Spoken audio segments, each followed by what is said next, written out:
দোয়া করছি আল্লাহ তুমি এই বিপদ থেকে আমাদেরকে বাঁচিয়ে নাও। দার্জিলিংয়ের হরপ্পা বান অল্পের জন্য প্রাণের রক্ষা মালদার শামসির 4 যাত্রীর। দার্জিলিং জেলার রংভাবং নদীর তীরে পাহাড়ি গ্রাম তাবুকাশিতে ভয়ঙ্কর হরপ্পা বান। শনিবার সকালে মালদা জেলার শামসি থেকে ভ্রমণে রওনা দিয়েছিলেন 4 জন। রফিকুল মাস্টার, সৈদুর রহমান, শামসি কলেজের অধ্যাপক আমিনুল ইসলাম, বাবলু চৌধুরী। দুপুর নাগাদ পৌঁছে একটি হোমস্টেতে ওঠেন তারা, কিন্তু রাত 8টার দিকে হঠাৎ মেঘভাঙা বৃষ্টিতে নেমে আসে হরপ্পা বান। মুহূর্তের মধ্যে ভেসে যায় দোকানপাট, রাস্তাঘাট, বাড়িঘর, হোটেল আর গাড়ি। ধস নামে একাধিক জায়গায় ভেঙে পড়ে সেতু, পুরো যোগাযোগ ব্যবস্থা লণ্ডভণ্ড হয়ে পড়ে। অল্পের জন্য প্রাণে রক্ষা পান মালদা জেলার শামসি এই 4 জন যাত্রী। তারা নিজের চোখে দেখেন এই ভয়ঙ্কর দৃশ্য। চারিদিক থেকে আতঙ্ক আর আর্তনাদ। তবু মানবতার দৃষ্টান্ত রাখলেন স্থানীয় মানুষজন ও হোটেল মালিকরা। বিপদগ্রস্ত পর্যটকদের নিয়ে যান নিরাপদ আশ্রয়ে। এই ভয়াবহ অভিজ্ঞতার ভিডিও পাঠিয়েছেন প্রত্যক্ষদর্শী যাত্রীরাই, যা এখন পৌঁছেছে নর্থ মালদা নিউজের হাতে। গতকালকের বৃষ্টির জোরে এই যে রংভং নদী তাবাকুশি গ্রামের পাশ দিয়ে বয়ে গেছে, কি অবস্থা দেখুন।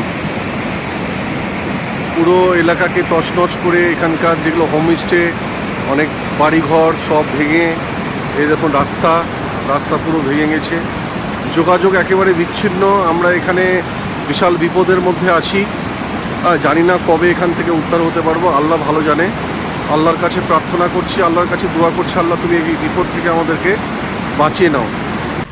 এই যে ল্যান্ডস্লাইড হয়ে পুরো রাস্তা বন্ধ হয়ে গেছিলো, এটাকে ঠিক করা হয়েছে। এই পথে আমরা এখন যাচ্ছি আর কি, শিলিগুড়ির দিকে আর কি। এই দেখুন কিভাবে রাস্তা বন্ধ হয়ে গেছিলো। এখানকার ডিজাস্টার ম্যানেজমেন্ট টিম এসে রাস্তাগুলোকে ঠিক করার ব্যবস্থা করেছে। 2 দিন ভীষণ আতঙ্কের মধ্যে দিন কাটিয়ে আল্লাহর অশেষ রহমতে, আল্লাহর দয়ায় আমরা এখানকার মানুষের, স্থানীয় মানুষের বিশেষ করে সহযোগিতায় এবং তাদের আন্তরিকতায় আমরা সুস্থভাবে শিলিগুড়ির পথে রওনা দিয়েছি। ইনশাল্লাহ আমরা শিলিগুড়ি পৌঁছাবো এই আশা রাখছি।